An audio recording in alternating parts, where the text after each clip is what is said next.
अस्सलाम वालेकुम, आदाब। आप देख रहे हैं केएनएस। इस वक्त खास बातचीत के लिए हमारे साथ मुदस्सर जरगर एडवोकेट, जो कि नेशनल कॉन्फ्रेंस के एक भलेसा से एक लीडर हैं। इनसे आज हम खास बातचीत करेंगे। सर, स्वागत है आपका केएनएस में। बहुत बहुत शुक्रिया। सर, चिनाब वैली की अगर हम बात करें तो मेन फोकस हम भदरवा भलेसा कॉन्स्टिट्यूंसी की करेंगे बात, क्योंकि भदरवा भलेसा कॉन्स्टिट्यूंसी जो है वो आपकी कॉन्स्टिट्यूंसी थी। तो कहीं ना कहीं नेशनल कॉन्फ्रेंस को जो है यहाँ से हार का सामना करना पड़ा, क्योंकि भाजपा के कैंडिडेट दिलीप सिंह परिहार जी ने जो है 10,000 मार्जिन से जो है वो जीत हासिल की। तो क्या कुछ कहेंगे आप, क्या कुछ कमियां रही नेशनल कॉन्फ्रेंस की?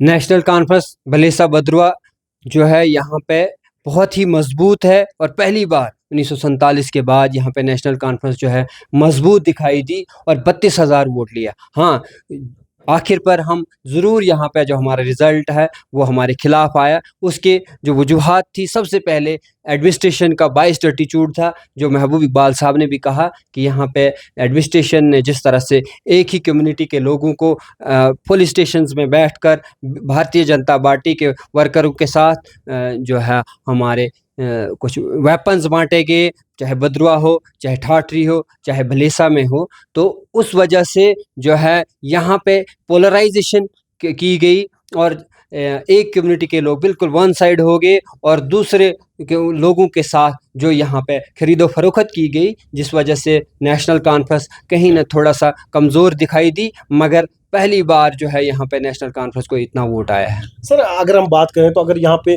जिस तरीके से प्री अलायंस किया गया, अगर यहाँ पे अलायंस किया होता या कांग्रेस का कोई कैंडिडेट होता या नेशनल कॉन्फ्रेंस के कैंडिडेट या महबूब इकबाल या कांग्रेस के जो नदीम शरीफ नियाज थे, दोनों में से अगर एक होता तो चांस जो है वो ज़्यादा बनता था। तो क्या कुछ इसका भी कोई रीज़न आप मानते हो कि ये रीज़न भी हो सकता है? महबूब क्या इसकी वजह से भी लोग आज जब हम लोगों के बीच में जा रहे हैं तो लोगों का ये मानना है, तो कहीं ना कहीं लोगों के विश्वास के साथ भी धोखाधड़ी हुई जो इन कैंडिडेटों ने किया?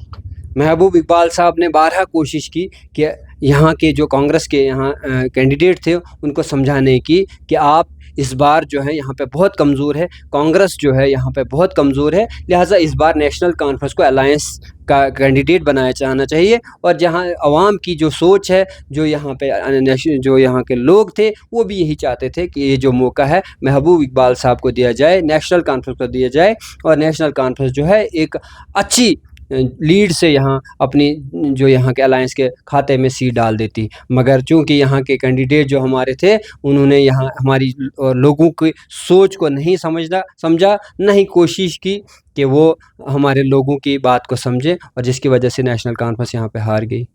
सर, जिस तरीके से एक अफवाह चल रही है, जो सुनने में आ रहा है, लोग बता रहे हैं कि कहीं ना कहीं जिस तरीके से लोग कहते हैं कि कहीं ना कहीं ऐसा होगा कि जम्मू अलग स्टेट बनेगी, कश्मीर को यूटी बनाया जाएगा। इस पे क्या कुछ कहेंगे आप?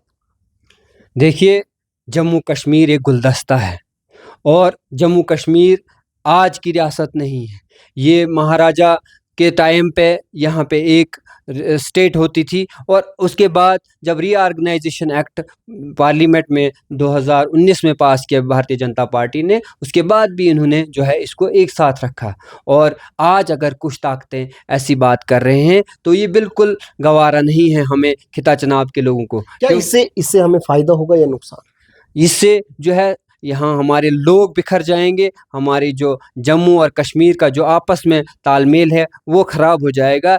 और जो यहाँ के चिनाब वैली के लोग हैं, हमारा जो कल्चर है, हमारी जो लैंग्वेज है, वो कश्मीर के साथ ज़्यादा मिलती है और हमारे लोग चाहेंगे कि हम कश्मीर के साथ जाएंगे। जिस तरीके से भाजपा के कुछ लीडर ये कहते हैं कि हम अगर भाजपा का कोई एमएलए है और नेशनल कॉन्फ्रेंस के जो सीएम बनने जा रहे हैं उमर अब्दुल्ला साहब, कहते हैं कि भाजपा के एमएलए की पावर ज़्यादा होगी और नेशनल कॉन्फ्रेंस के जो सीएम उमर अब्दुल्ला साहब है उनकी पावर जो है वो उस एमएलए से कम है। इस पे क्या कुछ कहेंगे? देखिए, ऐसी बात करके भारतीय जनता पार्टी के लीडर्स जो हैं वो अपनी वो बौखलाहट का इज़हार कर रहे हैं।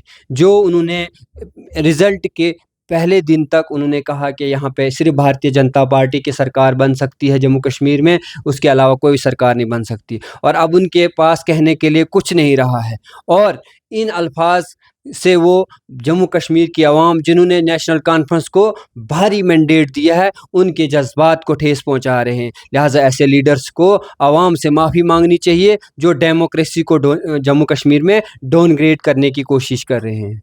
सर उन वोटरों के लिए क्या कुछ कहेंगे? भदरवा भलेसा कॉन्स्टिट्यूंसी से जो है आपने जो है वो हार का सामना करना पड़ा नेशनल कॉन्फ्रेंस को, क्योंकि आपके कैंडिडेट महबूब इकबाल शेख जो थे वो भदरवा भलेसा कॉन्स्टिट्यूंसी के कैंडिडेट थे, तो कहीं ना कहीं नेशनल कॉन्फ्रेंस को हार का सामना करना पड़ा। तो उन वोटर्स के लिए क्या कुछ आपकी तरफ से मैसेज है?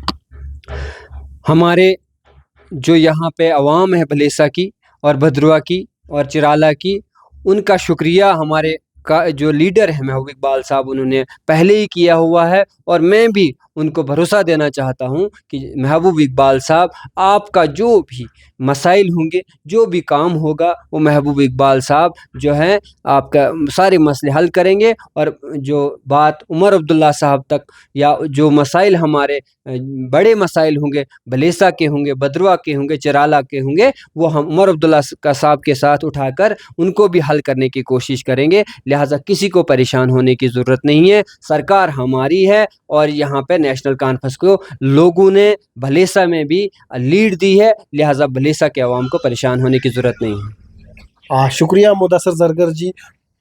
बहुत बहुत शुक्रिया। ये बस बात कर रहे थे एडवोकेट मुदस्सर जरगर जी, जो कि भलेसा से नेशनल कॉन्फ्रेंस के एक लीडर हैं। इनसे जब हमने बात की तो क्या कुछ इन्होंने कहा आप लोगों ने सुना होगा। तो इसी के साथ आप लोग हमेशा जुड़े रहिए और देखते रहिए KNS। मैं आपके साथ नवला जरगर, डोडा भलेसा।